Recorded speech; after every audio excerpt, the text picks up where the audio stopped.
नमस्कार, good evening. शाम के 5 बज चुके हैं। वक्त हो चला है सीधी बात का और मैं हूं आपके साथ मोनिका ग्रोवर। सीधी बात में आज हम बात करेंगे ईडी वर्सेस ममता बनर्जी की, क्योंकि बंगाल में चुनाव है। मई से पहले ही पश्चिम बंगाल में चुनाव हो जाएंगे और चुनावों से पहले पश्चिम बंगाल में ईडी की एंट्री ने सियासी भूचाल मचा दिया है। पश्चिम बंगाल में अगर इस वक्त किसी चीज की चर्चा है तो वो उस हरे रंग की चर्चा है। नहीं, अगर यहाँ पर आप टीएमसी के हरे रंग की बात कर रहे हैं तो टीएमसी के हरे रंग की चर्चा नहीं है, बल्कि उस हरे रंग की फाइल की चर्चा है जो ममता बनर्जी के हाथों में दिखती है तब जब आईपैक के दफ्तर पर और प्रतीक जैन के घर पर छापेमारी की जाती है। कैसे ममता बनर्जी हीरो की तरह एंट्री मारती हैं बीच में और एक ग्रीन फाइल लेकर भाग जाती हैं पश्चिम बंगाल की सड़कों पर। फिर उसके बाद प्रदर्शन होते हैं, विरोध होता है। वो तमाम तस्वीरें हमने देखी, बिल्कुल फिल्मी सीन की तरह। लेकिन अब इसी फिल्मी सीन पर सियासी भूचाल है कि थमने का नाम नहीं ले रहा है। किस तरीके से गहमा गहमी का दौर देखा जा रहा है और टीएमसी क्या आरोप केंद्र की भारतीय जनता पार्टी या फिर ये कहे कि एनडीए की सरकार पर लगा रही है कि जब जब चुनाव आते हैं तो बीजेपी चुनाव आने के वक्त पर इस तरह से एजेंसियों का दुरुपयोग करती है। इस तरह के आरोप लग रहे हैं। अब इन आरोपों में क्या सच्चाई है, क्या सच है, क्या झूठा है, आज इसी पर होगी सीधी बात। लेकिन उससे पहले देखिए कैसे मचा है सियासी भूचाल। ईडी के साथ भी वही हो रहा है। यहाँ इंक्वायरी होने नहीं दे रहे, तो मजबूरी में कोर्ट जाना पड़ रहा है। सुप्रीम कोर्ट देखेंगे क्या होना है। देखा है टीवी में लाइव आप लोगों ने दिखाया है कैसे चीन के फाइल ले गए हैं। कोई चीफ मिनिस्टर ऐसा करते हैं क्या? वो बोलते हैं हम लीडर के रूप में गए थे टीएमसी का, तो सारे पुलिस प्रशासन को साथ में क्यों ले गए? उनको भी बुलाना चाहिए। क्यों इलीगल काम में साथ दे रहे हैं ममता बनर्जी को? जो डीसी है, आईजी है, डीजी है और चीफ सेक्रेटरी है, ये सारे लोग ममता बनर्जी का इस इलीगल काम में साथ थे। इनको भी बुलाना चाहिए। अपने विरोधियों की आवाज दबाने के लिए, दबाव पैदा करने के लिए, विपक्ष को बिखेरने के लिए हमेशा ईडी का इस्तेमाल करती आई है। ये बंगाल में भी हो रहा है। लेकिन ये बात सच है कि जो एजेंसीज है भारत सरकार की, वो कहीं ना कहीं पॉलिटिक्स के काम करती हैं। मैं आपको आंकड़े देना चाहता हूँ, पिछले 11 सालों में जितने भी ईडी के केस हुए हैं, 96% केस भाजपा के विरोधी के खिलाफ हुए हैं। और जितने भी केस रजिस्टर हुए हैं, मेरे ख्याल 8 या 9 हजार केस रजिस्टर हुए हैं, उसमें जो कन्विक्शन रेट है वो 1% है। कोर्ट हड़काता ईडी को कि आप लोगों को तंग करने के लिए आप छापे मारते हो, चार्जशीट करते हो, जेल बंद करते हो, आप कन्विंस नहीं कर पाते, कन्विक्ट नहीं कर पाते। एजेंसीज का दुरुपयोग लगातार हो रहा है, प्रदेश में भी और देश में भी। ये सब जग जाहिर हो चुका है। पहली बात यह है, वो चेयरपर्सन टीएमसी की है या आईपैक की है? आईपैक टीएमसी का होकर काम करती है या टीएमसी पार्टी का हिस्सा है? वो वहां जाकर झूठ बोली है, जो कि उनके वेबसाइट से हमने दिखा दिया कि वो आईटी का ऑफिस है या उनका तृणमूल का आईटी सेल का ऑफिस है, प्रधान है वो, जो सही बात नहीं है। ये आईपैक कभी बीजेपी का होकर काम करती है, कभी दूसरे पार्टी का काम करती है, कभी एक साथ कई पार्टी का काम करती है। अभी टीएमसी उसको खरीद ली है। तो जिस तरह से ममता बनर्जी वहां दाखिल हुई या सामान लेके चले आए, इससे बड़ा स्पष्ट हो गया जो हमारा पहले से ही ये कंप्लेन था कि आईपैक अभी अलग कोई कंपनी नहीं है, वो अभिषेक का एक बेनामी कंपनी है।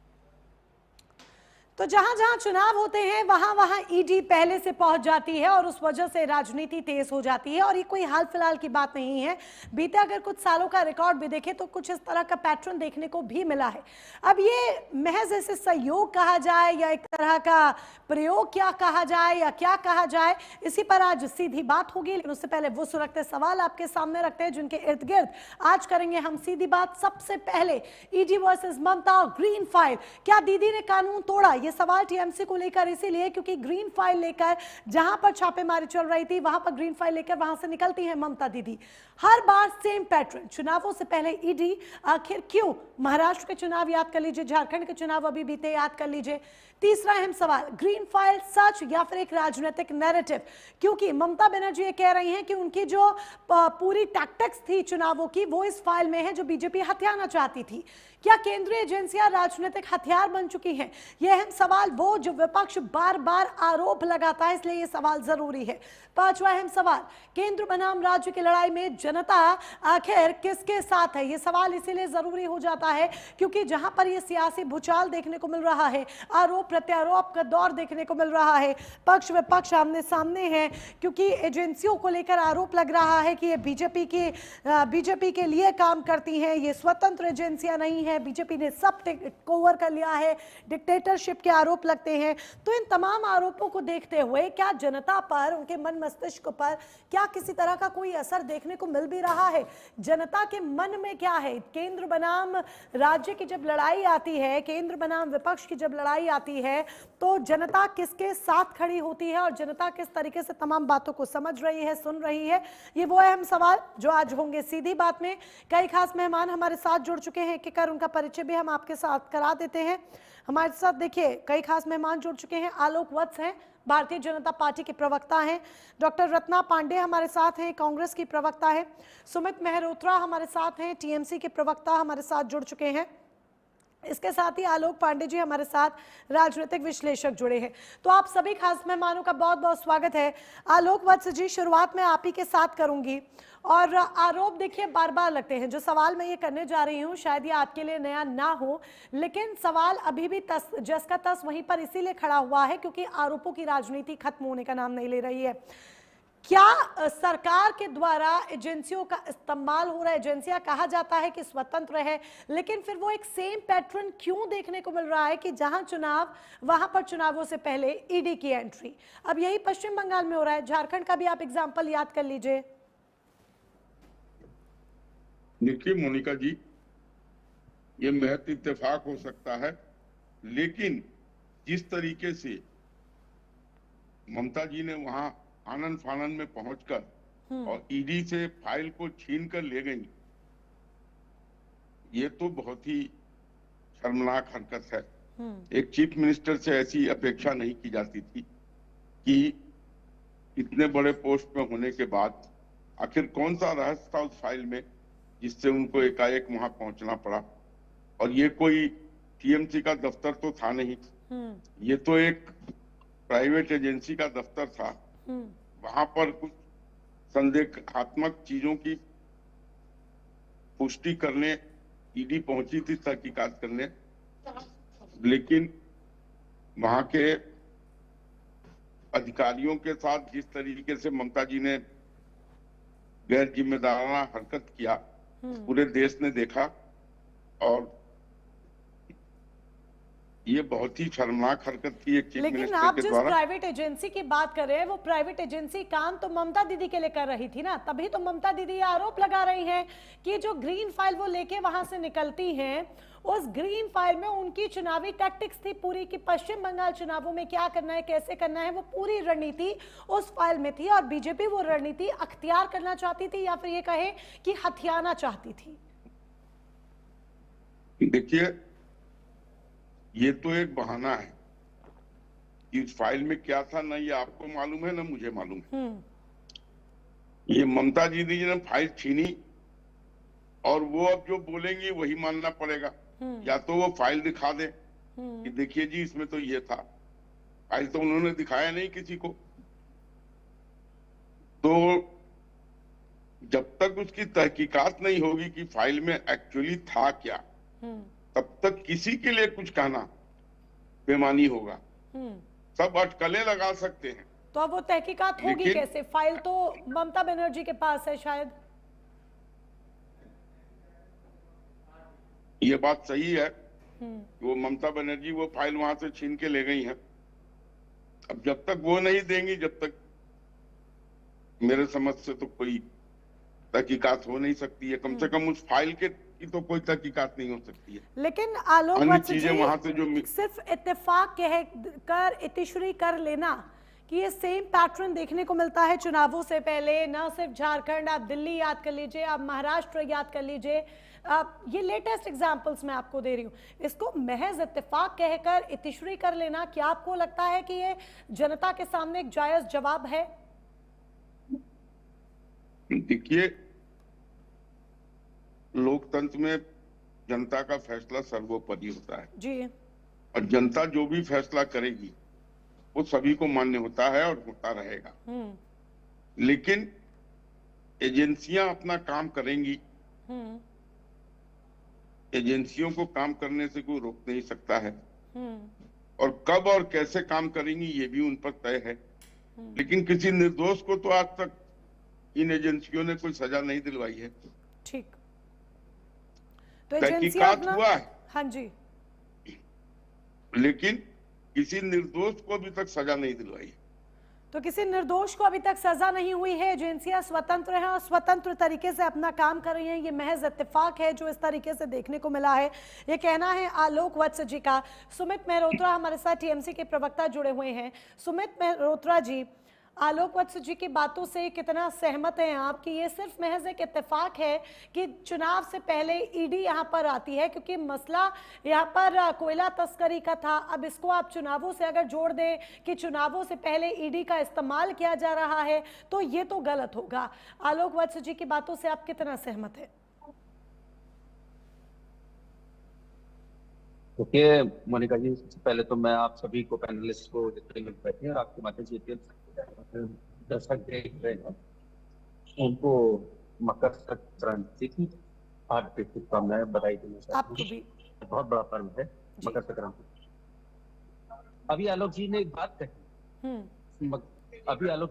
कही कि उसमें क्या था और क्या है, ये तो वही बता सकती है। तो आप लोगों ने जिस दिन ये ईडी वाला मसला हुआ वहां पे बंगाल में 2-3 दिन पहले, आप ही लोगों ने, भारतीय जनता पार्टी ने ये कहा, आरोप लगाया कि उसके अंदर कोयला घोटाले का प्रचार यही हुआ। कोयला घोटाले की फाइल थी, कोयला घोटाले से जोड़ा आप लोगों ने। सारे डिबेट में बैठेगा आपके प्रवक्ताओं ने कहा। अब आप कह रहे हैं उसके हम लोग को मालूम नहीं है। आप लोग बदल रहे हैं। देखिए मोनिका जी, इन्हीं के लोगों ने, भारतीय जनता पार्टी लोगों ने झूठा प्रचार करा कि कोयला घोटाले से जुड़ी हुई फाइलें है, कोयला घोटाले का है। ये आप लोग के उसमें भी हुआ होगा, खूब हुआ होगा, आप लोगों को मालूम है। ये लोग झूठ बोलते हैं बैठ करके चैनलों पे। दरअसल में उसमें हमारी पार्टी के कागज थे, पार्टी की जो रणनीति है उसके ऊपर काम हो रहा था कि किस तरीके से पार्टी में काम चलेगा, किस तरीके से संगठन का काम होगा, किस तरीके से संगठन को आगे लेके जाना है, क्या चुनावों के अंदर हम लोगों को करना है।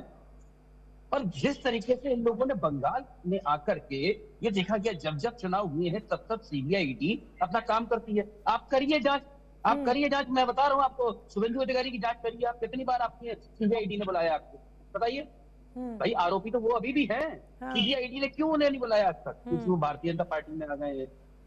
मोनिका जी, जब भारतीय जनता पार्टी में नहीं थे शुभेंदु अधिकारी, तब तो वो आरोपी थे। अर्जुन सिंह आरोपी थे, मुकुल रॉय आरोपी थे, जितने टीएमसी के लोग तो सब आरोपी थे। और जैसे ही भारतीय जनता पार्टी में आए थे, सारी फाइलें बंद हो जाती हैं। बताइए, वॉशिंग मशीन में धुल जाते हैं। एक सीनियर प्रवक्ता है उनकी भारतीय जनता पार्टी के, मैं तो आपसे बोलना चाहता हूँ कि सीबीआई ईडी यही देख रही थी हम भारतीय जनता पार्टी में कौन आ गया, हमें उसकी जांच नहीं करेंगे। जो टीएमसी में है, कांग्रेस में है, अन्य पार्टियों में, हम उसकी तो जांच करनी है हमें। पर जो भारतीय जनता पार्टी में आ गया, लिस्ट जाती है बकायदा, ये लोग में आ गए, ये लोग कांग्रेस से इसमें आ गए, इन लोग की जांच नहीं होनी। ये बकायदा लेटर जाता है आपकी पार्टी से, क्योंकि सीबीआई ईडी जिस तरीके से तोते के रूप में भारतीय जनता पार्टी के अंडर में काम कर रही है, ये पूरी जनता देख रही है। आप बताइए, निष्पक्ष, अगर आप कह रहे थे निष्पक्ष तरीके से काम कर रही है, तो शुभेंदु अधिकारी को उठाइए, आरोपी है, उसे जेल में कराइए, तब मैं आपको जानूंगा, आपकी पार्टी का जानूंगा कि हाँ निष्पक्ष तरीके से काम करती है। आपका सीबीआई ईडी से कोई मतलब नहीं है, करिए आप जांच। और नहीं, ऐसा होगा नहीं। आप लोगों को केवल और केवल जब चुनाव आता था बंगाल याद आ जाता है, बिहार याद आ जाता है, झारखंड याद आ जाता है, उससे पहले कुछ याद नहीं आता है। अभी उत्तर प्रदेश का चुनाव जैसे नजदीक आएगा तो आप लोगों के न्यूज चैनल पे खबर चलने लगी, अरे देखिए समाजवादी के पार्टी के अखिलेश यादव के यहाँ सीबीआई ईडी पहुंची, आज इस नेता के घर पे पहुंची, आज इस नेता को उठा लिया, क्योंकि लिस्ट जाती है इनके यहाँ से भारतीय जनता पार्टी की तरफ से। मैंने कहा जी हकीकत है ये, मुझे मन बताइए ना कि कांग्रेस को भी परेशान कर लिया, राहुल गांधी को भी परेशान कर लिया, सोनिया गांधी को भी उठा लिया। अरे भाई, कब तक आप लोग ये गेम करते रहेंगे, कब तक करेंगे? अब ज्यादा दिन दूर नहीं। और जो जिस तरीके से आप लोगों ने बंगाल में आकर के, मैं तो कहता हूं आप इससे ज्यादा परेशान करेंगे ममता। तो सुमित मेहरोत्रा जी, आपका ये कहना है कि जानबूझकर बीजेपी की तरफ से बार बार परेशान किया जाता है। जो आप कह रहे हैं कि जानबूझकर बार बार बीजेपी की तरफ से परेशान किया जाता है और एजेंसियों का इस्तेमाल किया जाता है, जो आप आरोप लगा रहे हैं। और वो नेता जो पहले विपक्षी पार्टियों में होते हैं, बाद में बीजेपी में जाते हैं, तो वॉशिंग मशीन में धुल जाते हैं। लेकिन इस आरोप का जवाब, जी सुनिए, इस आरोप का जवाब आलोक वत्स जी से मैं लूंगी जरूर, लेकिन पहले एक सवाल मेरा आपसे और है। आप क्या मुझे स्पष्ट रूप से ये बता सकते हैं, अगर आप ये कहते हैं, बार बार टीएमसी की तरफ से ये कहा जा रहा है कि उस ग्रीन फाइल में पार्टी की चुनावी रणनीति थी जो बीजेपी हथियाना चाहती थी, इसीलिए ईडी का इस्तेमाल किया गया, तो इस जांच में जो जी, बिल्कुल है। आईपैक के दफ्तर पर होते हैं, प्रतीक जैन के घर पर होते हैं, ये जो छापे पड़े, जो रेड पड़ी, इसमें आपका कौन सा ऐसा संवेदनशील डाटा था जो आपको लगता है कि बीजेपी हथियाना चाहती थी, बीजेपी के काम आ जाता तो बीजेपी के बारे न्यारे हो जाते? क्या आप कुछ बता सकते हैं क्या संवेदनशील डाटा था?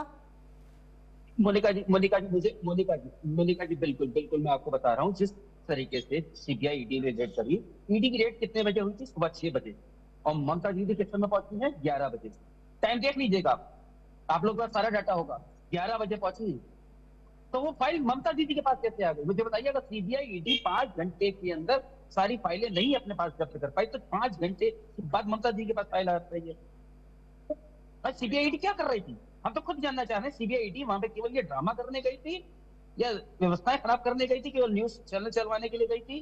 क्या करने गई थी भाई? 5 घंटे बहुत होते ना कहीं की किसी चीज को अपने अंडर में लेने के लिए।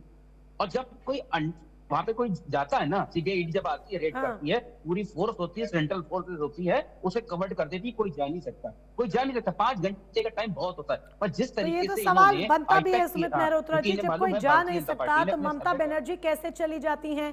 क्या ममता बनर्जी ने कानून तोड़ने का काम किया है कि जहां पर एजेंसी की जांच पड़ताल चल रही है, ईडी ने रेड मारी है और वहां पर प्रदेश की मुखिया पहुंच जाती है बीच रेड में?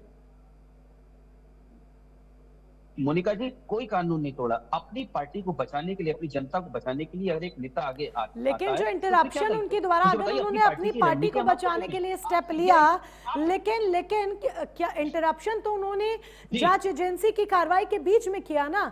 जिस जगह पर छापेमारी चल रही है, जिस जगह पर रेड चलती है, वहां पर प्रदेश की मुखिया बीच रेड में पहुंच जाती हैं, बिल्कुल हीरो वाली एंट्री मारती हैं। वो नो डाउट एक फिल्मी सीन था पूरा। पार्टी के तो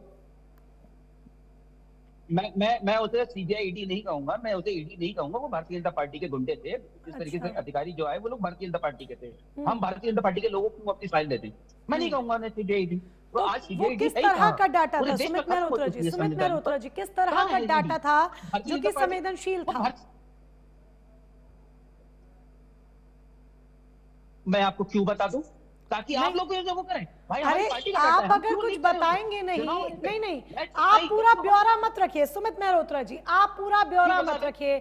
मैं आपको पूरा ऐसे सुनाने के लिए नहीं कह रही हूँ, पर अगर ममता बनर्जी एक हिंट देती है कि सुनिए मेरी बात, एक सेकंड सुन लीजिएगा।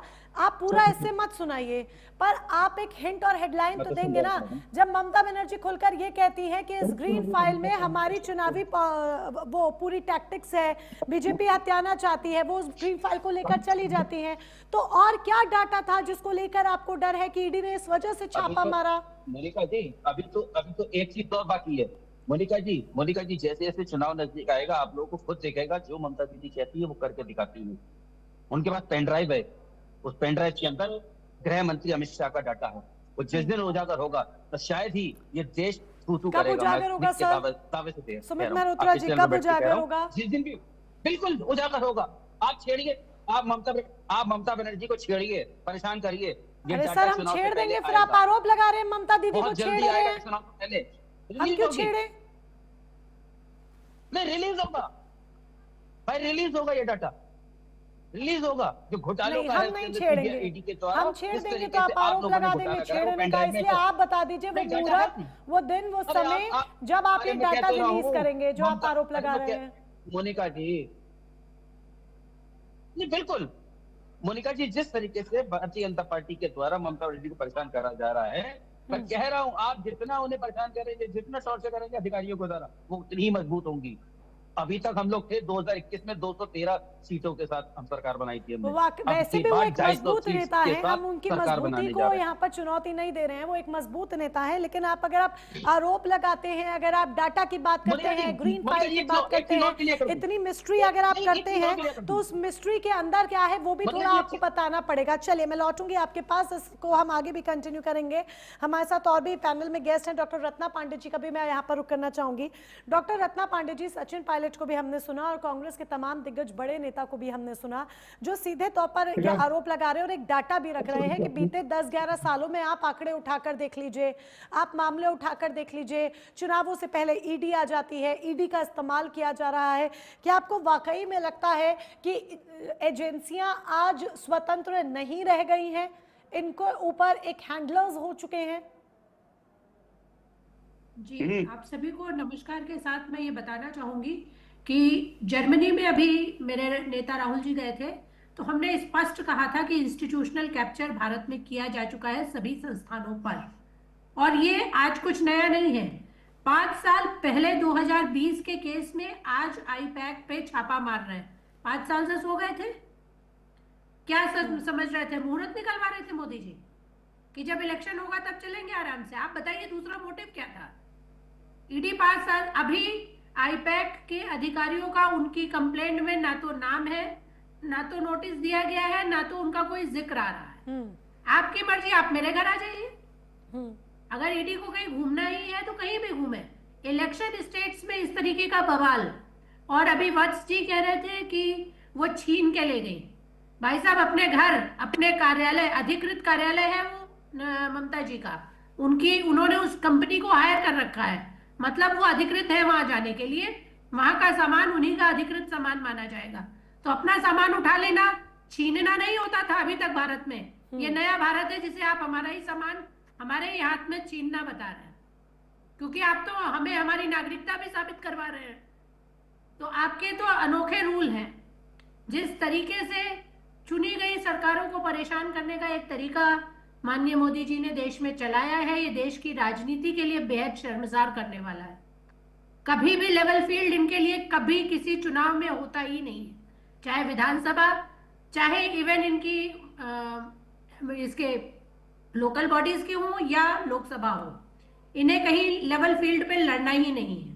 मुद्दे नहीं है, लेवल फील्ड पे आएंगे तो मुद्दे खड़े हो जाएंगे ना। मुद्दों से भागना है, हनुमान जी की पतंग उड़ानी है, राम जी का हाथ पकड़ के अयोध्या में पहुंचाना है, और उसमें हिंदुत्व खतरे में नहीं आता जब हनुमान जी पतंग बना के उड़ाए जाते हैं।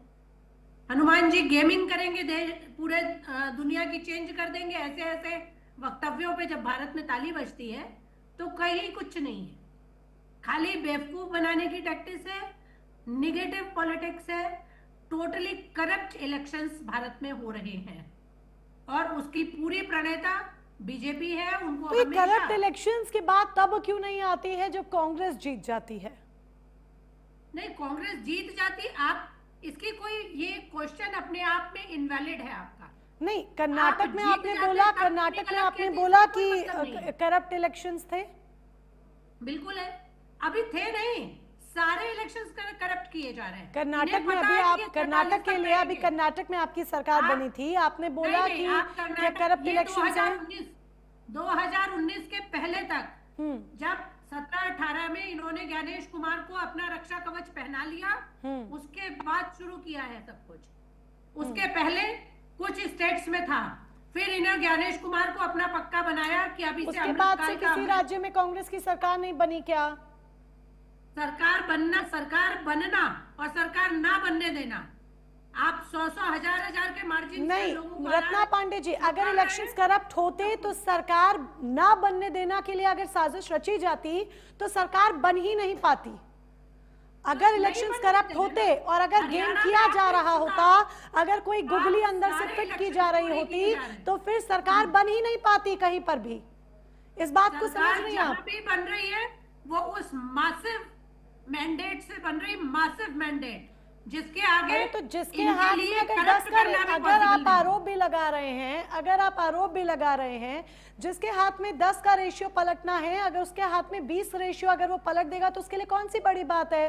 मतलब आप ये कह रहे हैं कि उन्होंने कृपा कर दी अगर एक जगह चोरी नहीं, मैं ये नहीं कह रही हूँ कि उन्होंने कृपा कर दी। मैं ये कह रही हूँ कि अगर ये आरोप लगते हैं, नहीं, मैं ये नहीं कह रही हूँ। आप यही कहना चाहते हैं? नहीं, आप मेरी बात सुनिए, आप मेरी बात को मोल्ड मत कीजिए। नहीं, आप मेरी बात को मोल्ड करिए। मैं ये कह रही हूँ जहाँ पर विपक्ष की सरकार बनती है, जहाँ विपक्ष जीत जाता है, वहाँ पर विपक्ष ये ईवीएम का राग नहीं अलापता है, करप्ट पॉलिटिक्स का, करप्ट इलेक्शंस का राग नहीं अलापता है। अभी कल जब हम चर्चा कर रहे थे, गलत समाजवादी narrative पार्टी आप के BJP प्रवक्ता की line set जुड़े कर थे। रही है सुनिए मैडम। सुनिए रत्ना पांडे गलत जी, बात है ये। नहीं मैं कोई नहीं, गलत ये- बात नहीं कर रही। ये- मैं ये ये आपको कह रही हूँ, कल भी चोरी चर्चा हो रही थी, चोरों के समाजवादी लिए- के प्रवक्ता ये बहुत डंके की चोट पे कह रहे थे कि चोरों के अयोध्या में लिए हम जीते, तो दिल्ली अब उन्होंने तो नहीं कहा कि अयोध्या में इलेक्शंस करप्ट थे। नहीं आप कह रहे आप हैं कि ये गठबंधन जहाँ की ये बात चीज है, आप आरोप लगाते हैं, अगर आरोप लगाते हम हैं आरोप नहीं तो लगाते। अगर 10 में अपने 0 आप को- होता तो आरोप बिल्कुल वैलिड होते। आरोपों में नहीं, अगर नहीं, 10 में बिल्कुल 0 हो तो सारे आरोप वैलिड आरोप होते, valid 10 है। में 4 है तो फिर आरोपों में बात वैलिडेशन करते हैं नहीं आप? होता है। एडमिरल से भारत रत्न मिला है, वो नागरिकता साबित कराइएगा आप उससे। एडमिरल है ना, अमर्त्य सेन जी से नागरिकता पूछेगा भारत सरकार। तमाशा बना रखा है, उसके बाद से मतलब इस तरीके से हर चीज डिफेंड करेंगे क्योंकि एक स्टेट नहीं चुराया इसलिए मैं संत हूँ। गजब की टेक्नोलॉजी भाई, गजब की टेक्नोलॉजी। बताइए ना रत्ना मुझे पांडे क्यों जी, ये अमर्त्य सेन बात को कौन नहीं देखिए, जानता? जाहिर सी बात है, कुछ चीजें होती हैं जो कि हम स्वीकार नहीं कुछ कर जाहिर पाते। नहीं है, ये जाहिर सी ये बात है है, ये कि जाहिर सी खुले बात रूप है। से चोरी की जा हर रही है बात और देखिए, सीधा चोरी की अब जा अगर रही है। आप सुनिए मेरी बात, चलिए मैं बीजेपी पर आ जाती हूँ, मैं बीजेपी पर आ जाती हूँ, मैं आपकी बात पे मैं बात करती बीजेपी हूँ। पर ही हूँ अभी तक। नहीं, मैं भी बीजेपी पर आके वो तो आपको एक BJP एग्जांपल ही है। देती हूँ, मैं भी बीजेपी पर आकर एक एग्जांपल देती हूँ। अगर ये आरोप लगते हैं कि बीजेपी करप्ट पॉलिटिक्स करती है, तो आपको क्या लगता है बीजेपी आकर कहेगी कि हाँ भाई हम तो करप्ट पॉलिटिक्स करते हैं? आपको लगता है आप कहेगी? तो अगर आप यहाँ पर ये कह रहे हैं, मैडम कह रहे हैं, अब मैं ये मैं कह रही हूँ 47 कि तक जो आरोप प्रधानमंत्री लग रहे रहूंगा। हैं, सामने आपको वाला पता है आप कब व्यक्ति तक उस नौकरी आरोप में करेंगी? सच्चाई हो या ना हो या कोई भी आप बात हो, मुझे वो बताइए, सामने से मोनिका आके जी, कभी कोई स्टेटमेंट देगा ही आपको नहीं। पता है ये कि सब आप हवा की 27 बातें तक होती नौकरी हैं। करेंगी? आपको अपना भविष्य पता है? मुझे नरेंद्र मेरा मोदी जी भविष्य को पता है, मुझे मेरा भविष्य बिल्कुल पता नहीं है, पता, बहुत किसी को उज्जवल नहीं है पता होता। और आपका सारे आशीर्वाद भी आम मुझे लोगों लगता को है कि पता साथ होता है तो भविष्य। उज्जवल रहेगा भी। चलिए मैं इंसान लौटूंगी के आपके जीवन पास, का ब्रेक में अगला जाने का चरण भी तो समय पता ही हो नहीं, चला है, 45 लेकिन पता उससे है। पहले मैं आलोक पांडे जी से सवाल लेना बिल्कुल चाहती गलत बातें हूँ। हैं और लौटूंगी ये ना- गलत नैरेटिव मीडिया सेट कोई करती है। गलत नैरेटिव नहीं है मैम, कोई गलत नैरेटिव नहीं है। मैं लौटूंगी, हम कंटिन्यू करेंगे। ब्रेक में जाने का वक्त हो रहा है, बट उससे पहले मैं आलोक पांडे जी से फटाफट सवाल लेना चाहती हूँ। आलोक पांडे जी, जिस तरीके की मौजूदा राजनीतिक स्तर हम देख रहे हैं, जिस तरह की मौजूदा राजनीति हम देख रहे हैं, और ये सवाल पहली बार नहीं है जो बंगाल को लेकर उठा है, हर राज्य को लेकर ये सवाल उठते हैं, ईडी की एंट्री को लेकर, सीबीआई की एंट्री को लेकर कि चुनावों से पहले अचानक से ईडी सीबीआई कैसे आ जाती है। तो क्या ये एक नया नैरेटिव है जो ऑटोमेटिकली सेट हो चुका है इंडियन पॉलिटिक्स के अंदर? मोनिका जी, ईडी तो हमेशा कार्रवाई करती है, लेकिन चुनाव के समय में हाईलाइट ज्यादा होता है। मुद्दा हाईलाइट होता है जब ईडी चुनाव के समय कार्रवाई करती है। ऐसा नहीं बंगाल में क्या चुनाव ही नहीं ईडी इसके पहले नहीं गई, और क्या ईडी पर उस समय हमले नहीं हुए? उस समय भी ईडी पर हमले हुए हैं। आपके ऑडियो में कुछ प्रॉब्लम आ रही है आलोक पांडे जी, सुन पा रहे हैं आप मुझे? कोशिश करती है, ऐसा नहीं है, हमेशा कार्रवाई करती आ रही है। हूँ सुमित मल्होत्रा जी, आ रही हूँ। तब आती है जब चुनाव आता है, पहला। दूसरा बात बनकर ये है कि ईडी को संवैधानिक अधिकार कांग्रेस ने दिए थे। कांग्रेस के समय में उसे भारत की पार्लियामेंट से राइट मिला किसी राज्य में जाकर के छापेमारी करने का, सीबीआई को नहीं मिला। सीबीआई के लिए राज्य की परमिशन जरूरी होती है। सीबीआई को अगर राज्य चाहे तो मना कर देता, उस राज्य में सीबीआई छापेमारी कर सकती, लेकिन ईडी के लिए किसी राज्य सरकार की परमिशन की जरूरत नहीं है। लेकिन आलोक पांडे जी, बहुत माफी चाहूंगी, कुछ ऑडियो इशू हो रहा है, हम इस ऑडियो को थोड़ा सा दुरुस्त करते हैं और फिर हम इस सवाल का जवाब प्रॉपर्ली आपसे लेंगे। लेकिन उससे पहले वक्त यहाँ पर एक छोटे से ब्रेक का हो चला, एक ब्रेक के लिए रुक रहे हैं। ब्रेक के उस पार भी सीधी बात में चर्चा जारी रहेगी, ईडी वर्सेस ममता बनर्जी, सच या साजिश। तो सीधी बात में आज हम बात करें ईडी वर्सेस ममता बनर्जी की। जिस तरीके से पश्चिम बंगाल में इस वक्त अगर चर्चा में कुछ है तो वो ईडी की छापेमारी है, वो ग्रीन फाइल है जो ममता बनर्जी इस छापेमारी के बीच में से हीरो वाले तरीके से लेकर निकलती हैं, अपने साथ लेकर निकलती हैं। उनके हाथ में एक ग्रीन फाइल देखी जाती है और आरोपों की राजनीति है जो कि तेज है और जिस पर सियासत गर्म है, क्योंकि विपक्ष इस वक्त लामबंद हो चुका है कि जहां जहां चुनाव होते हैं वहां पर चुनावों से पहले आखिर ये सेम पैटर्न क्यों रिपीट होता है। और इस आरोप पर जब बात की जाती है तो बीजेपी बीजेपी से महज इत्तेफाक कहती है। लेकिन क्या ये वाकई में इत्तेफाक है, ये जनता को तय करना है। चर्चा को आगे बढ़ाते हैं। हमारे साथ आलोक वत्स जी हैं, बीजेपी के प्रवक्ता, डॉक्टर रत्ना पांडे कांग्रेस की प्रवक्ता हमारे साथ हैं, सुमित मेहरोत्रा टीएमसी के प्रवक्ता हमारे साथ हैं, आलोक पांडे जी राजनीतिक विश्लेषक हमारे साथ हैं। अपनी चर्चा को आगे बढ़ाते हैं। आलोक पांडे जी हमारे साथ चर्चा में जुड़े हुए थे। आलोक जी से अभी सवाल नहीं हो पाएंगे क्योंकि बहुत माफ़ी के साथ आलोक जी के साथ शायद कुछ ऑडियो प्रॉब्लम जो हम दुरुस्त करने की कोशिश कर रहे हैं, और फिर पूरा जो राजनीतिक सिनेरियो है वो हम समझने की कोशिश आगे चलकर करेंगे आलोक पांडे जी से। लेकिन पहले सुमित मेहरोत्रा जी का रुख कर लेते हैं। सुमित मेहरोत्रा जी, जिस डाटा का हम जिक्र कर रहे थे, जो सवाल मैंने भी पहले आपसे किया था, मैं उसी से अपनी बात को आगे बढ़ाती हूँ एक बार फिर से आपके साथ। जब आप ये कहते हैं कि हमारी चुनावी जो टैक्टिक्स थी, हमारी जो रणनीति थी, वो बीजेपी हथियाना चाहती थी, तो आप ये मत बताइए कि क्या डाटा था, किस तरीके का डाटा था, पर कुछ हिंट तो देंगे ना कि हवा में ही इस तरीके के आरोपों की राजनीति चलती रहेगी। आप कह रहे हैं चुनावी टैक्टिक्स थी, और ईडी यहाँ पर कह रही है कि मनी लॉन्ड्रिंग का ये पूरा मामला, मनी ट्रेल का पूरा मामला, और उस फाइल में और डाटा में इसी सबसे रिलेटेड जो चीजें थी वो थी। अब आप बताइए किसको सच माने, किसको झूठ?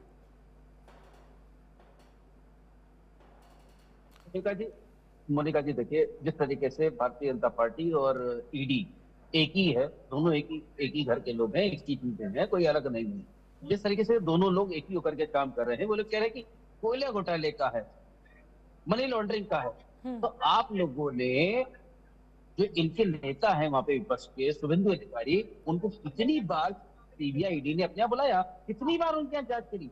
भाई उनका भी तो नाम है मनी लॉन्ड्रिंग में, ईडी के पास कोयला घोटाले में नाम है, वो टीएमसी में थे। जब वो टीएमसी में होते हैं तो सीबीआई ईडी केवल और केवल टीएमसी के लोगों के पास नहीं जाती है। भाई टीएमसी वो भी थे, उनके पास भी जाना चाहिए था, उनको नहीं बुलाते हैं, उनको उनसे कोई पूछताछ नहीं होती, क्योंकि वो वहां पे मुख्य चेहरा है इस समय, विपक्ष के मुख्य चेहरा, जिन्होंने ममता बनर्जी के खिलाफ चुनाव लड़ा था। आज अगर मैं आपसे ये कहूं कि चुनाव के कुछ ही दिन पहले भारतीय जनता पार्टी में फूट पड़ने वाली है, कुछ नेता पार्टी छोड़ करके टीएमसी में आने वाले हैं, तो सीबीआई ईडी फिर हो जाएगी, इसलिए जाएगी उनके फिर जांच करने पर लग जाएगी। अभी जैसे जिस तरीके से हमारी कांग्रेस की प्रवक्ता है डॉक्टर मैडम रत्ना जी, उन्होंने ही बात सही कही कि चुनावों के समय पे ही क्यों ये चीजें निकल करके आती हैं। नहीं, नो डाउट, ये एक सवाल है जो आलोक वत्स जी से हमने किया था, ये फैक्ट सवाल है। मोनिका जी देखिए, कोई एक मैं तो टीएमसी नहीं, ये सवाल जायज है, मैं आपके साथ अग्री करती हूँ, मैं आपके साथ अग्री कर रही हूँ इस बात पर सुमित मेहरोत्रा जी। ये जायज सवाल है कि चुनावों से पहले आखिर ईडी बार बार कैसे पहुंच जाती है। हम हमेशा यही देखते हैं कि जहां चुनाव है वहां ईडी है। मोनिका जी, मैं आलोक जी, मैं बिल्कुल, मैं ईडी को बिल्कुल निष्पक्ष मानता कि ईडी का बीजेपी का कोई कनेक्शन नहीं है, निष्पक्ष काम करती है। 2014 के बाद से अगर आपने जितने पार्टी के लोग टीएमसी के चाहे कांग्रेस के हो, उन लोगों ने पाला बदल करके बीजेपी में गए हो और आपने तब भी जांच करी हो, उन लोगों को बुलाया हो अपने जांच करने के लिए, उनके ऊपर कार्रवाई करी हो, तो मैं बिल्कुल मानता आपको। पर आज जिस तरीके से विश्वास टूटता चला जा रहा है जनता का, जनता भी देख रही है जिस तरीके से आप केवल विपक्ष को ही फंसाने का काम कर रहे हैं, ये तो साबित होता है ना। और आज देखिए, एक कभी एक घटना घटी है मोनिका जी, मैं आपको बता दूं, आपको शायद आप लोग नहीं उजागर कर रहे हैं, कुछ ही दिन रह गए हैं, आज बंगाल के अंदर फॉर्म नंबर 6 एक गाड़ी से बरामद हुए हैं। वो वहां पे पार्टी के लोगों ने पकड़े हैं। क्यों पकड़े हैं फॉर्म नंबर 6 को? फॉर्म नंबर 7 को आपको मालूम होगा क्या होता है फॉर्म नंबर 7 के अंदर, कि नाम बढ़ाना घटाना की कोई वो चीज हो गया, वो उसमें डाटा हटाया जाता है। वो एक गाड़ी में भर करके पूरी गाड़ी भरी हुई मिली है, जिसे हम लोगों ने पकड़ा है। क्या कर रहा है रोडों पे इस तरीके से? तो जिस तरीके से ये हम लोगों की बात सही होती चली जा रही है कि चुनाव से पहले वहां पे खेल होगा कि वोटर काटे जाएंगे, आलोक वत्स जी, क्या बीजेपी की तरफ से ये बीजेपी की तरफ से कोशिश की जा रही है, साजिश रची जा रही है खेला करने की? क्योंकि देखिए, पिछली बार भी आपको हार का स्वाद चखना पड़ा था। ठीक है, नंबर्स आपके इंक्रीज हुए थे, आपने नंबर्स में इंप्रूव किया था, लेकिन सरकार बनाने में नाकामयाब हुए थे। तो क्या बाय हुक और बाय क्रुक इस बार सरकार बनाने में कामयाब होने के लिए आरोप जो लग रहे हैं, अब जनता तो यही सोचेगी ना कि कुछ ना कुछ साजिश हो रही है। आलोक वत्स जी देखिए मोनिका जी, हम लोग चुनाव के लिए हर वक्त तैयार रहते हैं, 365 दिन 24 घंटे। हमारे देवतुल्य कार्यकर्ता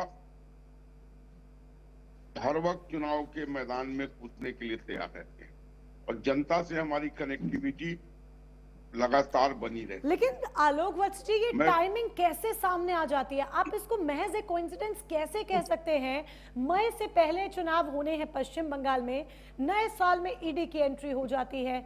दिल्ली में देखिए जब चुनाव होने थे कैसे अरविंद केजरीवाल के ऊपर बिल्कुल तलवार लटक जाती है, दे धनाधन वहां पर ईडी सीबीआई पहुंच जाते हैं। दिल्ली में भी यही होता है, महाराष्ट्र में भी यही होता है, झारखंड में भी यही होता है। आपकी ये जो टाइमिंग है ये हर बार कोइंसिडेंटली 2-4 महीने पहले ही कैसे फिट बैठ जाती है? देखिए, नरेंद्र मोदी जी के राज में जो भी गलत करेगा वो भुगतेगा, जो गलत नहीं करेगा उसको कुछ नहीं होगा। बीजेपी के किस नेता पर ईडी की कार्रवाई हुई है? जिन्होंने कह दिया बीजेपी के किस नेता पर ईडी की कार्रवाई हुई है? क्योंकि सुमित मेहरोत्रा जी ने भी थोड़ी देर पहले ये सवाल उठाया था। जरा इनको बोलिए, एक मिनट शांत रहे। मैं सर्वप्रथम डॉक्टर रत्ना पांडे जी को धन्यवाद देना चाहता हूँ। हम तो शांत हैं, जिन्होंने अपनी लोग जी हम तो शांत हैं, जिन्होंने आप लोग खेल रहे हैं सीबीआई की आड़ में, वो हम लोग शांत नहीं बैठेंगे। अब आप प्लीज बोलना बंद, हम लोग शांत अब नहीं आप प्लीज बैठेंगे। बोलना बंद कीजिए। आप अपने टर्न में नहीं, अपने टर्न में बोलिए। आप प्लीज शांत रहिए। मैं रत्ना पांडे जी को धन्यवाद देना चाहता हूँ कि उन्होंने पुरजोर तरीके से टीएमसी की पैरवी की है और मुझे लगता है कि शायद ममता बनर्जी इनको 5-10 सीट वहां पर एडजस्टमेंट में दे दें। वैसे तो ये 0/0 में है वेस्ट बंगाल में। अब आई ममता बनर्जी की बात, तो अब जिस तरीके से वहां पर एक के बाद एक चीजें बाहर आ रही हैं और जिस तरीके से चीफ मिनिस्टर होते हुए जो वहां पर पहुंच के और फाइल छीन के ले गई, ये भी वहां की जनता ने देखा। वाली बात हो रही है आलोक जी, जांच आप बताइए और ईडी जांच कब करेगी? जिस तरीके से जांच कब करेगी? जिस तरीके से वहां की जनमानस में अब बदलाव की और नरेंद्र मोदी जी के प्रति आस्था जगी है, तो इस बार ममता जी का जाना वहां से निश्चित है और तय होता है। इसी उसमें है, असम के मुख्यमंत्री भी इसी उसमें है। मैंने कहा ना, क्यों नहीं जांच करती है? इसलिए अंतिम सांसें गिन रही है ये सरकार। नहीं, आप अगर सुमित मेहरोत्रा जी सवाल उठा रहे हैं और कुछ नेताओं के नाम गिना रहे हैं आलोक वत्स जी, तो आपकी जवाबदेही बनती भी है। अगर सत्ता आपकी है तो उन सवालों का जवाब देने की जिम्मेदारी भी आपकी है, और अगर आरोप लग रहे हैं तो उन आरोपों को स्पष्ट रूप से जवाब देने की जिम्मेदारी भी आपकी है। अगर सुमित मेहरोत्रा जी कुछ नेताओं के नाम गिना रहे हैं तो ये बीजेपी की वॉशिंग मशीन का जो डिटर्जेंट है उसका जरा नाम हमें भी बता दीजिए। वो उन नेताओं से सारे आरोप हट जाते हैं, वहां पर ईडी पहुंचती नहीं है। हर बार ऐसा सेम पैटर्न क्यों देखने को मिल जाता है? मोनिका जी एक मैं आपको और बता दूं, एक नाम और बता दे रहा हूं। कर्नाटक भी बचपन में पढ़ाती है मोनिका जी। अरे आप शांत रहिए ना, बीच में बोले जा रहे हैं। सुमित मेहरोत्रा जी पहले जवाब ले लेते हैं। सुमित मेहरोत्रा जी एक सेकंड पहले इसका जवाब ले लेते हैं, फिर आप दोबारा से क्वेश्चन कर सकते हैं। बट पहले इसका आंसर ले टीएमसी शांत रहिए। क्या के लिए शांत रहिए? अरे आप देखिए हमारी बात। एक चीज आपको बता देते हैं, आप शांत रहिए। बचपन में भी माँ सिखाती है जनता को कि कीप गुड कंपनी। अच्छे संगति में बुरे लोग भी अच्छे हो जाते हैं। अगर इनको भी सुमित मल्होत्रा को भी अच्छा बनाना है तो इनको भेज दीजिए। आप कह रहे हैं कीप गुड कंपनी आलोक वत्स जी कीप गुड कंपनी, तो जिन नेता के लिए आप कहा करते थे, आपके सारे नेताओं के नाम भी अगर मैं ना लूं ना तो एक नेता है जो शायद मेरे मस्तिष्क से निकलते ही नहीं है, क्योंकि वो डायलॉग बड़ा अच्छा था, बहुत अच्छा था कि जो नेता किसी के लिए एक नेता के लिए आप कहते हैं, चलिए नाम भी लेना चाहूं तो वैसे नाम लेने की जरूरत नहीं है, आप खुद ही समझ जाएंगे बहुत अच्छे से और सब समझ जाएंगे कि चक्की पीसिंग एंड और उसके बाद वो चक्की कहां चली जाती है भाई? बीजेपी की वॉशिंग मशीन में सब कुछ धुल जाता है। मोनिका जी, इनके महाराष्ट्र के डिप्टी सीएम कह रहे हैं शांत रहिए ना, बोले जा रहे हैं। अपना टर्न में बोलिए। और मैं आज भी भाजपा के संग हूं। सुमित मेहरोत्रा जी जवाब देने दीजिए, जवाब देने दीजिए। तुम चुप करो। अरे 70,000 करोड़ रुपए का घोटालेबाज है भैया, आपको तुम नहीं। मैंने कहा ना कि 70,000 करोड़ रुपए का घोटालेबाज आपके पद पर बैठे हुए, आपने कार्रवाई क्यों नहीं करी? कार्रवाई करिए ना डिप्टी सीएम के लोकतंत्र ऊपर में महाराष्ट्र में। मोनिका करिए ना जी, 70,000 करोड़ रुपए जवाब देने दीजिए सर्वोपरि सुमित होता जी, है। जवाब भी लोकतंत्र सवाल है। किया उनसे तो जवाब भी लेने लोकतंत्र दीजिए, में- ठीक है जवाब देने दीजिए। लोकतंत्र में जनता का फैसला सर्वोपरि होता है। जनता ने अरे उनको जवाब दे नहीं पिछले पाएंगे चुनाव हमें। में 41 एमएलए हमें से क्या जिता आपको के नहीं दे भेजा है। किसी पार्टी तो के जनता का उन पर विपक्षी, विश्वास वो है। विपक्षी पार्टी जिसको आप कटघरे में खड़ा कर रहे हैं, उस विपक्षी पार्टी के नेता का आपकी पार्टी में आकर मर्ज हो जाना या फिर अपनी ही पार्टी को आपके पार्टी के साथ, आपके ग्रुप के साथ मर्ज कर लेना, ये जनता का फैसला गठबंधन थोड़ी है, कर ये देना, तो आपके गठबंधन। आपस में पॉलिटिशियंस का फैसला है, ये तो राजनीतिज्ञों का फैसला है। इसमें जनता थोड़ी कह रही है कि अजीत पवार जी जरा आप एक काम कीजिए, शिंदे का साथ छोड़ के जरा आ जाइए, दामन थाम लीजिए, फडणवीस जी का हाथ थाम लीजिए, या फिर उसमें ये थोड़ी कह रहे हैं, ममता बनर्जी ने थोड़ी कहा कि शुभेंदु अधिकारी जी आप मेरे से अलग हो जाइए आप, और जाइए जाइए यहाँ पर अब आप बीजेपी के पाले में चले जाइए, उन्होंने थोड़ी कहा ना ये, और ना ही जनता ने आके कहा, ये तो आप लोगों के आपस के फैसले हैं, तो इसमें जनता का फैसला कहां से आ जाता है? मैंने कहा ना, आप कुछ भी कर लीजिए, अंतोगत्वा तो आप जाती हैं जनता के ही दरबार में, और उनका जो फैसला होता है आ रही हूँ समझ आ रही सर्वमान्य है। उनका फैसला हमारे पक्ष में है, तो जनता इस बात को सही मान रही है कि जो आपने गठबंधन बनाई है वो सही है। तो क्या जनता आपको का लगता है फैसला कि जो लोकतंत्र अभी में- आप पॉलिटिक्स कर रहे हैं, या अभी जिस रणनीति के साथ आप चल रहे हैं, या जो चुनावी स्ट्रैटेजी आपने सोची है, उससे पश्चिम बंगाल में इस बार सरकार बनाने में कामयाब हो जाएंगे? निश्चित 200% इस बार सुमित जी हाँ, विपक्ष में बैठने की तैयारी करेंगे। सुमित जी विपक्ष में बैठने की और हम तैयारी कर सरकार में लीजिए, आएंगे। विपक्ष में बैठने की तैयारी कर लीजिए। यहाँ पर कह रहे हैं आलोक वत्स जी कि 200% इस बार पश्चिम बंगाल में हमारी ही सरकार बनेगी। चलिए, सुमित जी के साथ संपर्क टूट गया है, हम दोबारा से उनके साथ संपर्क साधेंगे। डॉक्टर रत्ना पांडे जी भी हमारे साथ है, कांग्रेस की प्रवक्ता।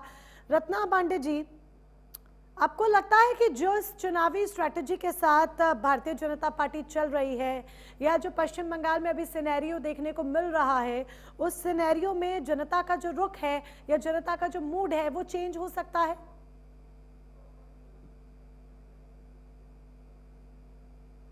सुन पा रही हैं रत्ना पांडे जी? जी मोनिका जी, मैं ये कहना चाहती हूँ कि अभी तो ये असली रणनीति पर आए ही नहीं है। अभी तो ईडी भेजी है, अभी 10,000 वोटर तक पहुंचेंगे। असली विजय का द्वार तो तब खुलता है ना, और 1 महीने बाद वो 10,000 बंद भी हो जाते हैं। तो इनके पास, मोदी जी ने बहुत पहले कहा था हम झोला लेकर आए हैं, झोला उठा के चल देंगे, लेकिन उस झोले में क्या क्या लाए हैं ये अब 11 साल में पता चल रहा है। तरह तरह के चीज है, खाली डमरू अकेला नहीं बज रहा है। SIR से जो बच जाएगा वो 10,000 वोटर तो है ही भारत में, तो उसको करेंगे। हिंदू मुस्लिम का खेलना शुरू ही कर दिया है। सोमनाथ में का बदला लेने के लिए तैयार ही है, हिंदुओं को धार्मिक उन्माद फैलाने की तरफ बढ़ ही चुके हैं।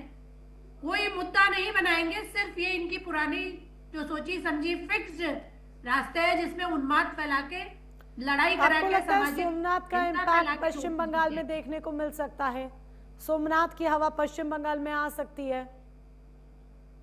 बिल्कुल आएगी।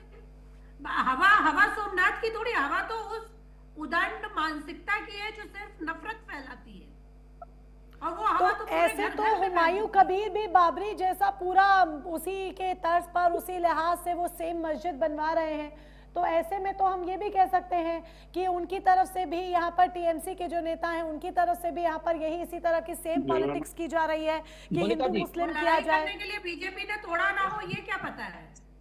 उनको तोड़ने के लिए, उनको खड़ा करने के लिए बीजेपी प्रमोट ना कर रही हो ये कौन कह सकता है? ये कुछ भी करेंगे, इन्हें सिर्फ और सिर्फ करना है, धार्मिक उन्माद फैलाना है। उसके बाद अगर बचा लगेगा तो थोड़ा राष्ट्र प्रेम, फिलहाल अब राष्ट्र प्रेम के लिए बहुत ज्यादा स्कोप बच नहीं रहा, इनकी विदेश नीति पूरी तरीके से फेल हो चुकी है। लेकिन तो अभी अगर कांग्रेस कुछ का बचा स्टैंड तो क्या है? कहीं ना अब कहीं अगर ये अटैक करने मुद्दा, से अगर आप जुड़ा। ये कहती हैं, रत्ना पांडे जी आप ये कह रही हैं कि जो हर बार का हर चुनावों में बीजेपी की जो पॉलिटिक्स रहती है, जो स्ट्रैटेजी रहती है, धर्म के नाम पर बात करना या फिर सनातनियों की बात करना, ये तमाम जो बातें हैं वही दोबारा से रिपीट की जाएंगी। लेकिन ये जो ग्रीन फाइल वाला मसला है, ये जो ईडी की रेड का मसला है, इसमें कांग्रेस का पर्टिकुलर स्टैंड क्या है? क्या आप ममता बनर्जी के साथ कांग्रेस खड़ी हुई है? हमारा अलायंस है तो साथ में रहेंगे ही, और साथ इसलिए ममता जी का साथ हो या किसी XYZ का हो, इनके अत्याचार और जो लोकतंत्र की हत्या करने की एक एस्टेब्लिश्ड फैक्ट बना लिया गया, हम उसके विरोध में हैं। हर इलेक्शन स्टेट में ईडी क्यों भेजी जाएगी, हम इसका जवाब चाहते हैं। आप इलेक्शन लड़िए ना, ईडी अपनी स्वतंत्र कार्यवाही 5 साल में क्यों नहीं कर सकी, या अगर नहीं कर सकी तो 6 महीने बाद क्यों नहीं कर लेगी? क्या दिक्कत है? अभी उनका नाम तो एंटर कर लीजिए, प्रतीक जैन का FIR है नहीं, इसीलिए सबसे पहले BNS चेंज करके बना लिया गया, जिसको जब चाहेंगे शक के आधार पर उठा ले जाएंगे। अगर इनकी बहुत सही पॉलिसी है, 17A पे सुप्रीम कोर्ट को आपत्ति है, 17A को अवैध सुप्रीम कोर्ट कह रहा है इनकी बनाई हुई धारा को, क्योंकि हर चीज 100% मेरे नेता राहुल जी का कहना इंस्टीट्यूशनल कैप्चर है, और कहीं भी कुछ फेयर गेम नहीं है, ना डेमोक्रेसी में, ना एडमिनिस्ट्रेशन में, ना गवर्नेंस में, और ना गवर्नेंस में। टोटल केवल और केवल करप्ट प्रैक्टिसेस। इसको अगर जीतना समझते हैं तो इससे बुरी लोकतंत्र की हार कभी हो ही नहीं सकती। इतिहास उठा लीजिए, इससे बुरा हार कभी हुआ भी नहीं है। तो आज लोकतंत्र की आत्मा पर सवाल खड़े हुए हैं, और लोकतंत्र की आत्मा पर जिस तरीके से सवाल खड़े हैं उसका जवाब शायद जनता ही तय करेगी, जनता ही देगी। सुमित मेहरोत्रा जी, सवाल अब मेरा आपसे भी है, क्योंकि कनेक्शन भी बीच में ब्रेक हो गया था। विपक्ष में बैठने की तैयारी के लिए बीजेपी कह रही है, तो अब आपकी तैयारी किसकी है? वापस से उसी सिंहासन पर काबिज होने की, या फिर मन में एक डर है और लग रहा है कि कहीं ये ना हो कि इस बार विपक्ष की तरफ बैठना पड़ जाए, विपक्ष के पाले में? देखिए मोनिका जी, मैं आपको बता दूं, जल्दी से क्लियर कर दूं कि भारतीय जनता पार्टी का वहां पे अगर 40 सीट से ऊपर आ जाए, आप जिस दिन चुनाव होगा उस दिन आप मेरे को कॉल कर लीजिएगा, मैं आपके चैनल पर बैठूंगा, ऐसा नहीं है, क्योंकि जिस दिन काउंटिंग होगी 40 सीट से ऊपर नहीं आएगी, वहां की जनता मन बनना चुकी है। 250 प्लस टीएमसी लिख लीजिए आप अपने पास, 250। देखिए इन लोगों ने इतना ज्यादा उजागर कर दिया है, इतना ज्यादा खराब कर दिया देश के अंदर हालात। आप बताइए, जो इनके डिप्टी CM है महाराष्ट्र में, वो कह रहे हैं 70,000 करोड़ रुपए का घोटाले का आरोपी हूं मैं, और आज भारतीय जनता पार्टी के संग में हूँ। क्यों नहीं पहुंची CBI ईडी उन्हें अरेस्ट करने के लिए? क्यों भारतीय जनता पार्टी के साथ में सरकार में है, डिप्टी CM है, इसलिए नहीं गए। तो सुमित जी, अगर आप ये श्योर हैं, सुमित जी अगर आप ये श्योर हैं कि आपकी ही सरकार बनेगी, चाहे कुछ भी कर ले, और किसी भी तरह की जो रणनीति है, मोनिका जी, मोनिका जी, नहीं, देखिए वहाँ जनता बनाएगी, जनता बनाएगी, मैं नहीं कहता कि हाँ, जनता बनाएगी, चलिए जनता बनाएगी, पर आपको अपने कामों पर भरोसा है ना? अगर आपको अपने, मैं ये कह रही हूँ जनता बनाएगी, ऑब्वियस बात है, जनता ही बनाएगी, पर आपको अपने कामों पर भरोसा है, और उस लिहाज से आप लोगों को एक कॉन्फिडेंस है कि सरकार 2026 में दोबारा से टीएमसी की ही बनेगी। तो अब मेरा सवाल ये है कि अगर टीएमसी की मान लीजिए सरकार बनती है, ये जो ट्रेल चल रहा है, ईडी की छापेमारी चल रही है, अगर इस मामले में या किसी भी मामले में टीएमसी के किसी नेता को दोषी पाया जाता है, तो क्या कार्रवाई होगी? ईडी ने अपने लिखित बयान में वहां पे कहा है कि हमने वहां पे जाके आईपैक के ऑफिस में जाके कोई चीज भी जब्त नहीं करी है। तो 4.5-5 घंटे क्या कर रहे थे आप? 5 घंटे आप क्या कर रहे थे? आपने कोई चीज जब्त नहीं करी। और क्या पता ये हुआ हो कि कुछ ऐसा मिला ही ना हो। वहाँ पे कोयला घोटाले के पहले थी, क्या पता ऐसा हुआ हो कि उन्हें कोई वो सबूत मिला ही ना हो कि वो जब्त करे। केवल चुनाव कुछ नहीं है, मैं आपको बिल्कुल बता रहा हूँ मोनिका जी, कुछ नहीं मिलेगा इनको, कुछ नहीं। केवल चुनाव से पहले जाकर के एंट्री करनी है ईडी। तो कुल मिलाकर ईडी की एंट्री ने एक तरह से सियासी भूचाल यहाँ जरूर ला दिया है, और चाहे पक्ष हो या विपक्ष हो, सभी लामबंद यहाँ नजर आ रहे हैं। चलिए, आप सभी खास मेहमान हमारे साथ जुड़े, इस चर्चा का हिस्सा बने, उसके लिए बहुत बहुत धन्यवाद आपका। तो ईडी की एंट्री ने सियासी भूचाल तो ला दिया है, लेकिन अब इसे किससे फायदा होगा, किससे नुकसान होगा, देखा जाए। और अगर आंकलन किया जाए तो ये दोनों ही पार्टी के लिए फायदे का सौदा भी साबित हो सकता है और नुकसान का सौदा भी साबित हो सकता है। लेकिन इन सबसे परे जो असली फैसला करना है वो तो जनता जनार्दन को ही करना है, और जब चुनावी वक्त आएगा तो जनता जनार्दन जाहिर सी बात है अपना फैसला कर ही लेगी। इसी के साथ सीधी बात में आज के लिए बस इतना ही। शाम 8 बजे जुड़ना ना भूलें, देखना ना भूलें बियॉन्ड हेडलाइंस।